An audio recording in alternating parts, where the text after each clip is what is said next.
To, da se tukaj našedijo neke roke, bomo pač dali besedo naprej doktorju Alekseju Kajcu, kar izvolite. Lepo, dobro dan. Moj prispevek je bolj tehničnega značaja. Naša se na vire za zgodovino dela in bolj specifično tudi ženskega dela.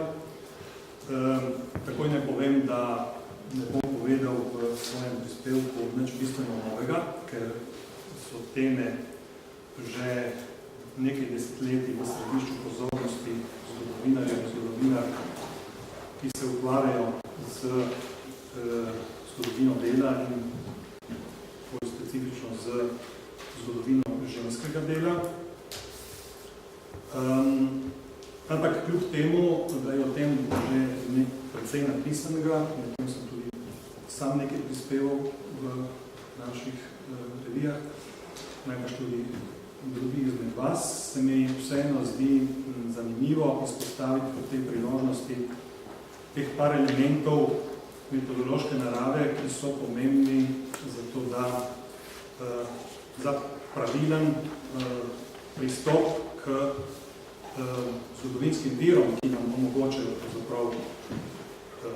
da preučujemo žensko delo v zgodovinski perspektivi. In pri tem imam v mislih predvsem statistične vire, torej tiste vire, ki zlasti od srede ali že od začetka 18. stoletja dalje, predvsem vedno bogateje, prinašajo podatke o prebivalstvu in o njegovih strukturnih značilnostih. In v sklopu teh strukturnih značilnostih so seveda tudi značilnosti, ki se tičejo gospodarskih aspektov in poklicnih aspektov, s tem, da potem v drugi polovici 19. stoletja imamo znotraj te vedno širše avstrijske in ne samo avstrijske statistike, tudi zelo specialno statistiko, gospodarsko statistiko in statistiko dela. Torej, zdi se mi pomembno videti, analizirati na kratko, zelo schematično nekaj elementov, ki nam pomagajo razumeti, kako pravzaprav ta statistika odseva, odslikava žensko delo, na kakšen način, v kakšnih oblikah in koliko dejansko ti podatki nam nudijo neko realno sliko o dejanskem ženskem delu. Torej, koliko lahko sploh tem podatkom, tem navedbam, tem statistikam verjamemo. No, izhodišče je delitev dela po spolu, ki je v preteklosti zelo poglavljena, oziroma drugačno pojmovanje moškega dela in ženskega dela. Če je pri moškem delu, pri moških poklicih to mišljeno kot neka vseživljenjska investicija in se moško prebivalstvo v vrstnih virih opredeljuje in tudi legitimira z poklicem, je pri ženskah nekoliko drugače. Tudi ženske se legitimirajo in tudi opredelijo z poklici oziroma z gospodarskimi in pridobitnimi dejavnosti, ki jih opravljajo, ampak je ta opredeljevanje dosti bolj labilno, dosti manj precizno, pomanjkljivo, bi lahko rekli, kar izhaja iz tega pojmovanja, da je delo in poklic, pravzaprav poklic in samo izobraževanje v poklicu pri ženski mišljeno predvsem toliko kot neka celoživljenjska investicija v celoživljenje ženske, ampak nekaj, kar se tiče raznih življenjskih ciklov, predvsem kot neko pripravo na zakon in torej na to vlogo, ki jo družba ženski pripisuje kot pomembno vlogo, torej roditeljice, matere in skrbnice za družino in za dom. Torej, ta poroka oziroma nastanek zakona ko stopi ženska v zakon, se tudi je to neka pasaža, neka ločnica med obdobjem, ko se v statističnih virih opredeljuje žensko delo in momentom oziroma delom življenja, ko je to opredeljevanje dosti bolj pomanjkljivo. No in tukaj imamo, lahko to razložim z par primeri, ki vsi izhajajo iz virov, ki se nanašajo na tržaško situacijo, to je v 18. stoletju, v 19. stoletju, torej urbana situacija. Tu imamo opis prebivalstva, ki postane v 18. iz leta 1775, torej izredno dragocen vir, ki nam daje splošen, celovit pogled v obseg prebivalstva in v njegove strukturne značilnosti. No, razdeljen je na dva dela. V levem delu opisa so zapisani člani, rodbinski člani družine, torej opisana družina z vsemi značilnostmi. Desni del pa je posvečen tistim članom gospodinstva oziroma družine, ki ne sodi v rodni krog družine, ampak ki živi pod isto streho in zaradi tega, ker upravlja znotraj te družine določeno dejavnost, določen poklic, kot so recimo pri ženskah najbolj pogoste služkinje, dekle, pri moških pa celo vrsta drugih poklicev, povezanih tudi z dejavnostjo delodajalcev. No, v desnem, če se ustavimo pri tem drugem delu, torej pri poslih, je v tem segmentu, ta segment ženskega prebivalstva prikazan v dejanskih delovnih zadolžitvah, ki jih ima. Torej, ta del dokumenta ni problematičen, ker zajema že zaradi prostora, v katerega so te osebe napisane, to je sektor, ki je pravzaprav posvečen, kot vidite zgoraj obkroženo, domestiči, osija, servitori, to se pravi hišne pomočnice in pomočniki in drugi člani gospodinstva, ki so zaposleni v gospodarski dejavnosti, ki jo opravlja družina. Torej, tu so vse ženske jasno opredeljene v svojem poklicu. Torej, kot služkinje, kot sobarice, kot kuharice in tako naprej. Morda je pomanjkljivost, včasih je pomanjkljivost v tem, da te vloge pri teh ženskah niso vedno dovolj razdeljene. To se vidi pri tistih družinah, ki imajo veliko služinčadi, in s tem, da imajo veliko služinčadi, ima tudi ta služinčad točno bolj določene vloge v tej družini. Problematična pa je tisti segment ženskega prebivalstva, ki je poročene ženske skratka. Kot sem prej rekel, je vstop v zakon postane z tega vidika potem tudi vstop v neko problematično območje, ko ni več jasno, kaj se za temi navedbami poklicev in dejavnosti oziroma statusa teh žensk skriva. 53% vseh poročenih žensk ima oznako, kot vidite, obkroženo lavora in kaza, kar pomeni dela doma, da upravlja domača opravila, gospodinska opravila. Zdaj, za en dober del teh žensk je to tudi res, da je to najbrž lahko sprejmemo to, da so resnično se posvečali tem domačim opravilom. Ampak zelo pomemben odstotek teh žensk je bil dejansko tudi vključen v neke pridobitne dejavnosti, ki so tu zakrite, ki so tu zasenčene.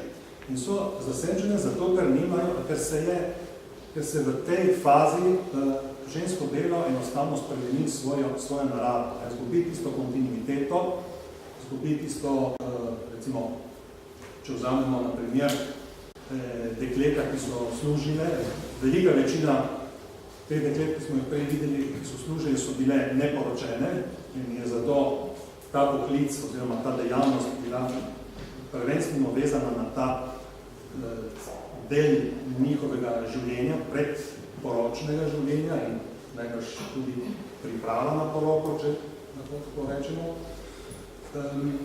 In so zato definirane. Potem pa imamo tu te 53% poročenih žena, za katere ne vemo pravzaprav, koliko in kolikšni mili so imeli neko participacijo pri pridobitnem oziroma pri neki obliki gospodarskega udejstvovanja. Vemo pa, da jih je bilo veliko in to nam razodevajo neki drugi dokumenti. Recimo dva primera bi omenil. Primer žensk, ki so oddajale sobe oziroma so oddajale prenočišča. Med temi ženskami, tu navedeni, jih je takih navedenih komaj 10. V resnici pa iz drugih dokumentov policijske narave razberemo, da je bilo vsaj 50 takih primerov. Torej, bi lahko rekli, da se 3/4 ali še več primerov žensk, ki se ukvarjajo s to dejavnostjo, iz tega dokumenta ne vidi. Torej, so popolnoma zasenčene. Še jasnejši primer je primer žensk, ki so izdelovale pletene ovoje za steklenice za liker.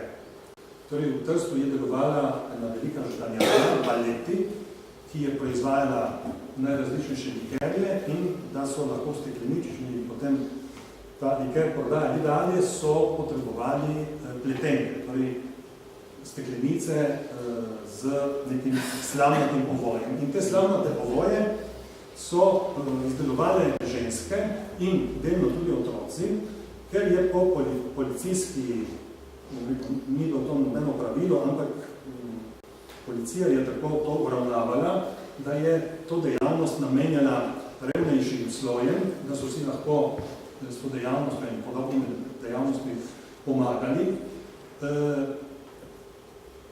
Takih žensk, ki se tu v viru pojavljajo z navedbo fafiaski ali fafiaske, to se pravi, dobesedni prevod bi bil dela steklenice, pomeni pa dela ovoje za steklenice, pomeni 26. Iz virov žganjadne Baleti pa izhaja, da so oni zaposlovali približno 300 takih delavk in delavcev, ki so zlasti otrok. To je šlo v bistvu za neko družinsko delo, ki so ga opravljali ženske na domovih in zaradi tega, ker je tudi nihalo v teku leta, se je očitno v trenutku, ko je bil ta dokument, ta popis opravljen, veliko manj žensk s tem ukvarjalo, oziroma, ker obstaja še en drugi problem, torej popisovalec je tu popisoval to, kar so mu ljudje povedali, da delajo, to se pravi, da je šlo tukaj za neko samo izjavo prebivalcev in tudi samo reprezentacijo lastnega dela in lastne podobe in to tudi se odraža potem na ta manjko, na ta razliko, ki jo imamo v tem dokumentu in v drugih dokumentih. Tako da iz tega je razvidno in lahko našteval še druge primere, da kako ta statistika, tudi če jo zelo podrobno razčlenimo in na njeni podlagi prikažemo sliko, strukturno sliko ženskega dela in teže, ki ga ta žensko delo imelo v tem kontekstu, je ta slika popolnoma oziroma v dobri meri alterirana, torej ne izkazuje nekega dejanske vloge, gospodarske vloge ženskega dela. No, to se nanaša na mesto, to je mestno prebivalstvo. Še bolj jasno in se to kaže pri podeželskem prebivalstvu. No, pri podeželskem prebivalstvu pa žensko delo v teh virih, ki jih imamo na razpolago, in to so konskripcijski viri, ki se začnejo pojavljati od 70-ih let 18. stoletja dalje. Torej v teh virih, ki so tudi izredno dragoceni, pa žensko delo sploh ne prije do izraza, razen v nekaterih primerih, ki so zabeleženi, ampak ne zaradi tega, da bi hotel vir zabeležiti žensko ali pa moško gospodarsko dejavnost, ampak iz nekega drugega razloga, o katerem bom spregovoril kasneje. Torej, konskripcijski viri so že zaradi svoje narave prikrivali žensko delo, zato ker so imeli v glavnem vidu moškega. Šlo je za ugotavljanje, kateri moški bodo služili vojsko in kateri ne. Zaradi tega je tudi pri moškem delu prebivalstva poklic zabeležen, ampak cilj vira ni zabeleževati poklic, ampak cilj vira je ugotavljati socialno, družbeno pripadnost, in sicer kateremu sloju je določen človek pripadal. Važno je bilo razlikovati med kmeti in tistimi, ki niso bili kmeti. Zato, ker kmeti so bili iz kmečkega prebivalstva so se izbirali vojaški obvezni. Torej, vojaška obveznost se je bila dolžnost kmečkega prebivalstva. No. In zaradi tega je tu neka tipična dihotomija v prikazovanju moških in žensk, ki je značilna za vse do nastopa moderne statistike v drugi polovici 19. stoletja, da se moške dosti bolj natančno opisuje, za ženske pa se navaja samo nekatere podatke, kot je ime, priimek, niti starost ni napisana, ker v bistvu niso potrebovani za ta namen beležiti ženske starosti, in tem v prejšnjem viru je striktno zabeležena tudi ženska starost. No, en primer, tako fokusiran, take kmečke družine nam pokaže, kako je recimo zabeležen družinski poglavar Anton Paradina, star 45 let, Bauer, Mandriero, to je vrsta kmeta, Farhaj Rade, torej poročen, potem spodaj je njegova žena Evaj Ursula, ki je njegova žena, pri kateri vidimo, da ni več nobenega drugega podatka, tudi pri hčerki Johani nimamo nobenega podatka, potem pa imamo dva moška predstavnika, ki nista člana rodne družine, ampak bivata pod isto streho in sta klasificirana kot vojaška obveznika. Potem pa na zadnjem mestu imamo še deklo, ki je živela v tem družinskem krogu, Marina Ponikva, ki je bila neporočena, iz Tomaja, tu piše, da je bila z Krajske, najbrž je tu napaka, in je eno leto takrat po popisu živela v tem kraju kot dienstmensch, to se pravi kot hišna pomočnica, kot dekle. No, to je edino dekle so v tem viru klasificirane, tako da jih lahko iz celotnega konteksta poklicno opredelimo. So pa klasificirane zaradi tega, ne zaradi, kot sem rekel prej, zaradi želje po tem, da bi ugotavljali poklic, ampak zaradi tega, ker je bil konskripcijski sistem del nekega širšega sistema takrat, in so na tej podlagi konskripcije potem izkazovali domovinstvo prebivalstva. Torej, če so hoteli izkazati, kje je nekdo, katero domovinsko občino nekdo pripada, so to lahko naredili samo na osnovi konskripcije. Konskripcija je bila tisti dokument, ki je podslikavala prebivalstvo, bodi si rojeno prebivalstvo, bodi si priseljeno prebivalstvo. In na podlagi potem tega so lahko določili, kam je kdo pripadal. To pa je spet bilo potrebno to je bilo spet za potrebe ubožnega prava, ki je določeno, da vsaka skupnost mora skrbeti za svoje revne in zaradi tega je do treba ugotoviti, ko je nekdo padel v revščino oziroma ko je padel na breme, za socialno breme skupnosti, katera skupnost ga je dolžna podpirati. In na podlagi teh treh elementov so potem lahko določili, katera domovinska skupnost dotičnega ali dotične in so potem poslali tega človeka v to skupnost. Torej, ti primeri se nanašajo na drugo polovico 18. stoletja. Če skočimo še za dobro stoletje naprej, v leto 1900, smo že v času, ko je statistika dosegla zares izjemne nivoje razčlenjenosti in razvitosti, ampak vidimo, da se še vedno tudi v tem času pojavlja isti problem, da je težko definirati delo pri tistem segmentu žensk, ki so poročene. Pri poročenih ženskah postane definicija dela zaradi spremenjene narave, torej zaradi nekontinuiranosti, fleksibilnosti, vstopanja in izstopanja iz gospodarskih dejavnosti, postane problematično definirati in dovolj v treh slikah se lahko vidi, kako se ta problematičnost odraža potem v dejanski statistiki.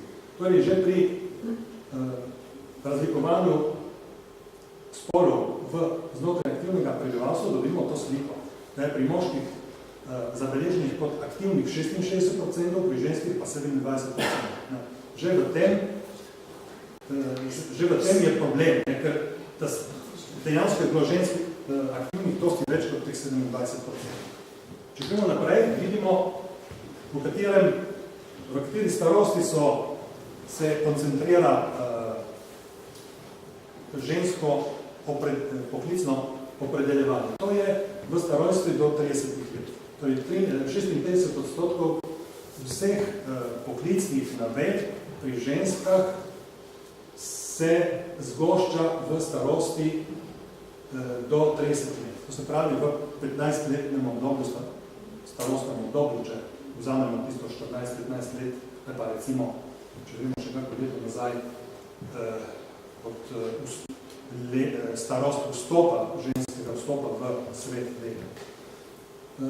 In še jasneje pride tudi izraza v tej sliki, ko vidimo, da je 70% aktivnih žensk samskih, samo 16% je med aktivnimi poročenimi žensk, oziroma samo 16% je aktivnih med poročenimi, 14% pa so vdove, ločene ženske, oziroma spet ženske, ki nastopajo izven nekega neke družinske strukture kot nosilke družinskega nukleasa, oziroma kot samostojne, kot same, in zaradi tega se pri njih ugotavlja tudi njihovo, bolj striktno se ugotavlja njihovo poklicno oziroma gospodarsko udejstvovanje. Zato za zaključek bi rekel samo to, da kljub dragocenosti teh statističnih virov je jasno, da se pristop k proučevanju ženskega dela ne more omejevati na te vire, ker ti viri dajo očitno neko popačeno sliko dejanskega dela. Ker v bistvu zakrijejo oziroma zasenčijo vse tiste oblike dela, ki niso definirane s tistimi kriteriji, ki jih statistika definira. Ti kriteriji so v glavnem moški kriteriji, ki upoštevajo neko kontinuiteto, neko stalnost, zanemarijo pa tiste oblike dela, ki so zelo tipične, zelo značilne za ženske, ki morajo tudi skrbeti za družino, za otroke, ki rojevajo otroke in tako naprej. Kar pa ne pomeni, da niso gospodarsko aktivne. To je en zaključek. Drugi zaključek pa je tudi ta, da najbrž ne moremo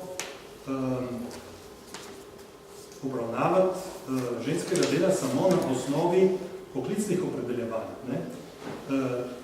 oziroma ženskega dela, ženskega gospodarskega doprinosa v družini in skupnosti. Treba je najbolj upoštevati nek